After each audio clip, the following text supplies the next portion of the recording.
bahwa posisi kami sangat jelas di sini.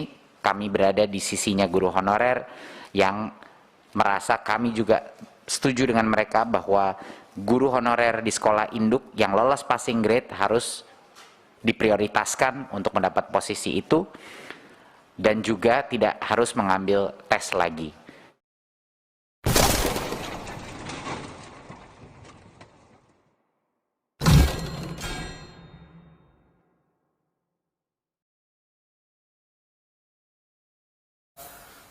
Insya Allah menyelesaikan masalah guru honorer dan juga seluruh formasi bisa terisi dengan baik.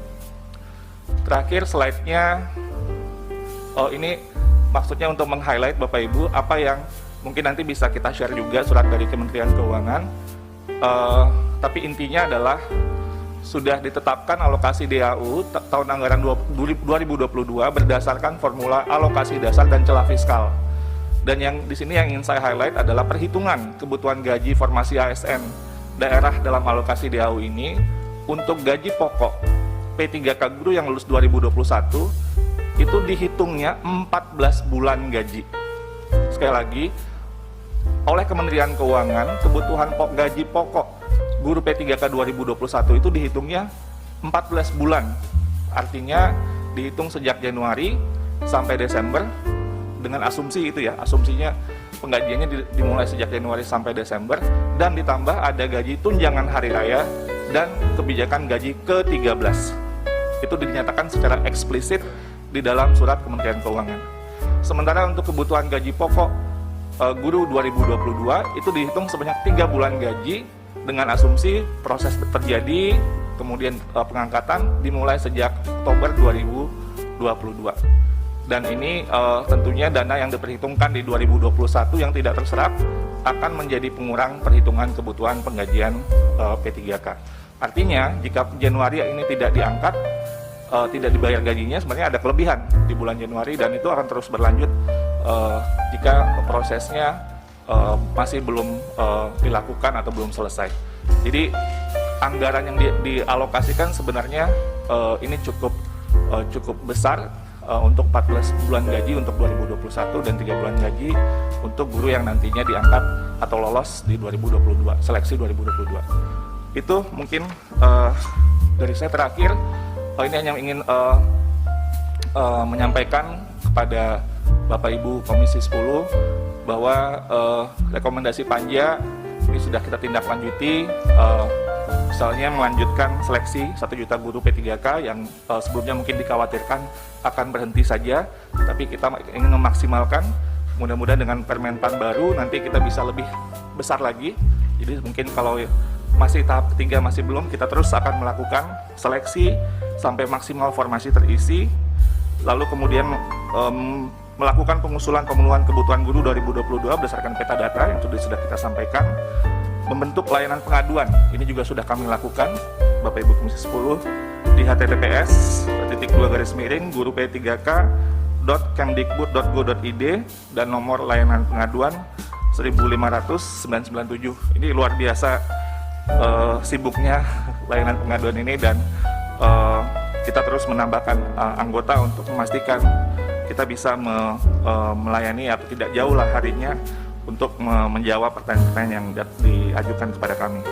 Sosialisasi kepada pemerintah daerah untuk pemenuhan kebutuhan guru terus kita lakukan, termasuk lakor yang akan kita lakukan besok dengan Kemdagri dan semua anggota Panselnas, Kemenkeu.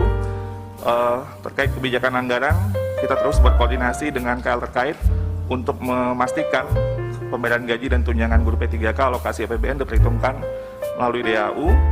Terkait dengan kebijakan formasi afirmasi seleksi untuk guru-guru PJOK, kesenian, bahasa daerah, dan PK, memberikan kesempatan yang sama afirmasi guru honorer penyandang disabilitas untuk dapat mengikuti ASN P3K dan afirmasi nilai guru di atas 35 tahun ke atas dan 50 tahun ke atas.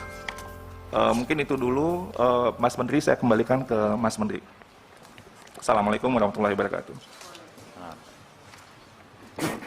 Terima kasih Mas Iwan, dan apresiasi saya Mas Iwan ini mengerjakan program P3K ini paralel dengan program guru penggerak paralel dengan revitalisasi PPG program kita semuanya di saat yang sama. Jadi saya ingin ucapkan apresiasi yang luar biasa untuk bisa mencapai sampai 300.000 Mas Iwan yang menjadi P3K.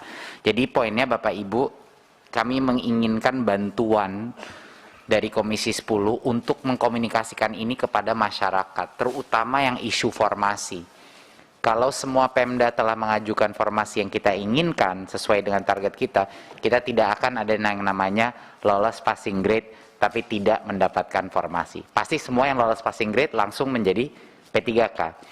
Dan sekarang sudah sangat jelas surat dari Kementerian Keuangan sudah keluar bahwa uang anggaran untuk guru P3K itu sudah dikunci. Sudah dikunci, artinya tidak bisa digunakan untuk hal-hal lain, hanya untuk itu, hanya untuk P3K. Jadi sudah tidak ada lagi alasan kenapa formasi tidak diajukan secara full sesuai dengan anggaran yang sudah dikunci itu, karena uang itu tidak bisa digunakan untuk hal-hal lain. Jadi mohon Bapak Ibu dalam sosialisasi ke masyarakat dan juga ke masing-masing Pemda ini bisa ditekankan, itu akan sangat membantu konstituen Bapak Ibu di masing-masing dapil. Dan poin saya yang terakhir adalah untuk mengulangi lagi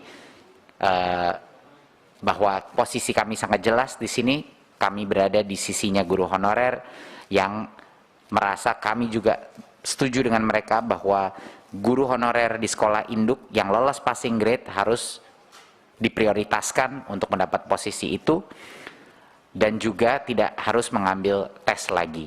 Jadi itulah permintaan kita terhadap perubahan yang kami ajukan kepada Panselnas. Saya harap ini bisa ada titik temunya dan bisa kita memberikan keadilan bagi guru-guru yang sudah lolos passing grade dalam sekolahnya masing-masing. Terima kasih. Untuk berikutnya kita akan masuk bagian pagu dan realisasi anggaran capaian kinerja Kemendikbudristek tahun 2021 dan juga program kerja Kemendikbudristek. Ibu Sekjen, saya persilahkan. Terima kasih Pak Menteri. Atas izin Pak Menteri, izinkan kami memaparkan beberapa poin sesuai dengan rencana pembahasan raker pagi hari ini. Assalamualaikum warahmatullahi wabarakatuh. Salam sejahtera untuk Bapak Ibu Kepala Pimpinan dan anggota Komisi 10 yang kami hormati. Izinkan pertama kami melaporkan terkait dengan realisasi anggaran dan kinerja tahun 2021. Sampai dengan pagi hari ini sebelum rapat tadi kami melakukan penarikan data terbaru sebagaimana yang ada di paparan, sedikit berbeda mungkin dari yang di print out. Pagi hari ini total alokasi anggaran yang terserap mencapai 84 triliun 602 miliar rupiah atau sekitar 95,38%. Memang tidak mencapai target sebagaimana yang disampaikan oleh Bapak Pimpinan tadi 97,7%, tetapi nilainya jauh lebih tinggi dari penyerapan tahun 2020 sebesar 91,5%. Adapun rincian penyerapan menurut unit utama kami sampaikan di Sekretariat Jenderal pencapaian sebesar 98,47%, Pauda 98%, Kebudayaan 96,7%, Inspektorat Jenderal 96,26%, Badan Bahasa 95,4%, Dijen KTK 94,89%, Pendidikan Vokasi 9,74%, Pendidikan Tinggi 92% dan Badan Standar Kurikulum dan Asesmen Pendidikan 91,59%, sehingga secara total sebesar 95,38%. Kami sampaikan bahwa beberapa kegiatan yang tidak dapat terserap adalah kegiatan-kegiatan dari hibah dan pinjaman luar negeri yang sepertinya memang terkendala karena beberapa hal terkait dengan kriteria-kriteria yang masih memang sangat berat. Kemudian untuk sesuai dengan jenis belanja kami sampaikan bahwa untuk pegawai mencapai 98,35%, belanja barang 93,4%, modal 83,11%, ini yang tadi saya sampaikan hibah dan pinjaman luar negeri, dan untuk bansos praktis semuanya sudah bisa diserap dengan anggaran penyerapan sebesar 99,93%. Adapun terkait dengan kinerja, kami laporkan beberapa capaian indikator yang utama terkait dengan akses, mutu, dan tata kelola berikutnya. kami laporkan bahwa untuk partisipasi pendidikan mengalami peningkatan terus-menerus meskipun memang di dalam 2 tahun terakhir peningkatannya tidak setajam sebelumnya karena dalam situasi COVID ini penduduk dari kelompok miskin utamanya memang terkendala untuk terus mengikuti pendidikan. Kami laporkan di situ untuk pendidikan tinggi meskipun nilai partisipasi sebesar 31,19%,